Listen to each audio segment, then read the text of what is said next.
السلام علیکم۔ جنت کی اگلی نشست میں حاضر ہوں۔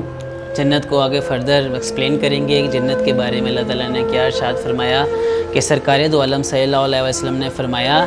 کہ جنت میں ایک حوض کوثر اتنا ہوگا جتنا کہ عدن اور امان اور البلکہ یعنی یمن اور شام کے درمیان میں فاصلہ ہے۔ اس کا پانی دودھ سے زیادہ سفید، شہد سے زیادہ شیریں اور میٹھا ہے، اور اس کے آب خوروں کی تعداد اتنی ہے جتنی کہ آسمانوں کے ستاروں کی۔ جو اس کا پانی ایک دفعہ پی لے گا وہ کبھی بھی پیاسا نہ ہوگا، اور سب سے پہلے اس نہر کے پاس پانی پینے کے لیے فقیر مہاجرین آئیں گے، یعنی جو لوگ مکہ مکرمہ سے مدینہ منورہ رسول اللہ صلی اللہ علیہ وآلہ وسلم کے زمانے میں ہجرت کر کے تشریف لے گئے تھے، جن کی غربت کی وجہ سے سر کے بال بکھرے ہوئے، کپڑے میلے کچیلے تھے، اور جب کسی کے دروازے پہ پہنچ جائیں تو ان کے لیے دروازے نہ کھولے جائیں، یعنی دنیا داروں گھروں پر اگر چلے جائیں تو وہ لوگ ان کی طرف توجہ نہ کریں، جس طرح غریب اور مفلس لوگوں سے اس زمانے میں امر و سلوک کرتے ہیں۔ یہ سب سے پہلے حوض کوثر میں پانی پینے کے لیے تشریف فرما ہوں گے۔ فرمایا رسول اللہ صلی اللہ علیہ وسلم نے، جب میں شب معراج میں بہشت کے اندر پہنچا تو میں سیر کرتے کرتے ایک نہر پر پہنچا جس کے دونوں کناروں پر کھلے موتی کے گنبد بنے ہوئے تھے، یعنی وہ اندر سے خالی تاکہ جنتی لوگ ان میں رہ سکیں۔ میں نے جبرائیل علیہ السلام سے دریافت کیا، جبرائیل علیہ السلام یہ کیا ہے؟ انہوں نے فرمایا یہ وہ کوثر ہے جو تمہارے رب نے تم کو عطیت فرمائی ہے۔ اس نہر کی مٹی کو جو میں نے دیکھا وہ نہایت تیز اور خوشبودار، مشک کی طرح خوشبودار تھی۔ علامہ قرطبی فرماتے ہیں ہمارے رسول اللہ صلی اللہ علیہ وآلہ وسلم کے 2 حوض عنایت ہوں گے۔ پہلا حوض جو حشر کے میدان میں دیا جائے گا تاکہ جو لوگ اپنی قبروں سے پیاسے نکلیں وہ اپنی پیاس اس کے سبیل پر بجھا سکیں،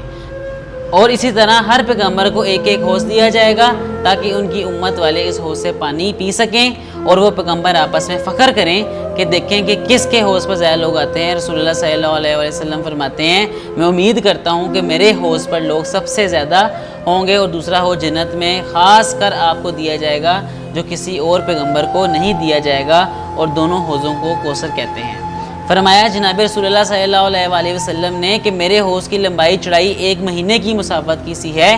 اس کا پانی دودھ سے زیادہ سفید اور اس کی خوشبو مشک خالص سے زیادہ خوشبودار ہے، اور اس کے آب خور یعنی پانی پینے کے برتن ستاروں کی مانند چمک رہے ہیں۔ جو شخص اس حوض کو ایک دفعہ پی لے گا کبھی پیاسا نہیں ہوگا۔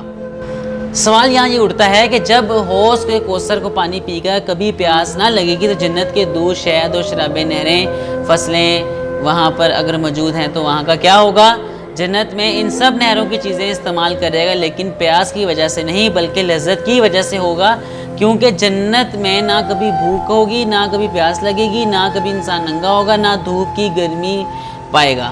جناب رسول اللہ صلی اللہ علیہ وسلم نے فرمایا میرے حوض کا درمیانی فاصلہ ساحل شام اور عدن ساحل یمن کے درمیانی فاصلے سے بڑا ہے۔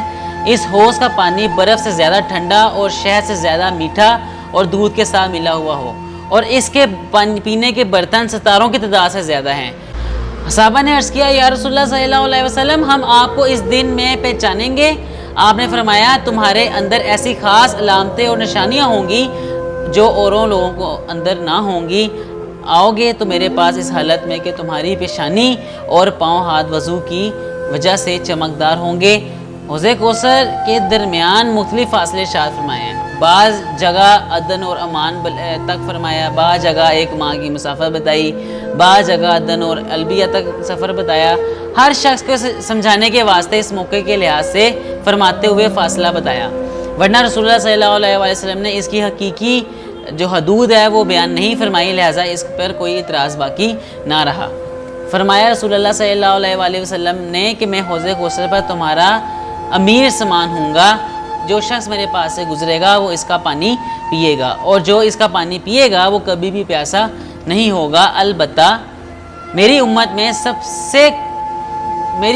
سے بہت سی قومیں میرے سامنے آئیں گی، میں ان کو پہچانوں گا اور وہ مجھ کو پہچانیں گے، پھر میرے اور ان کے درمیان آر کر دی جائے گی، پس میں کہوں گا یہ لوگ میری امت سے ہیں، تب مجھ سے کہا جائے گا کہ تم نہیں جانتے کہ آپ کے بعد لوگوں نے کیا کیا،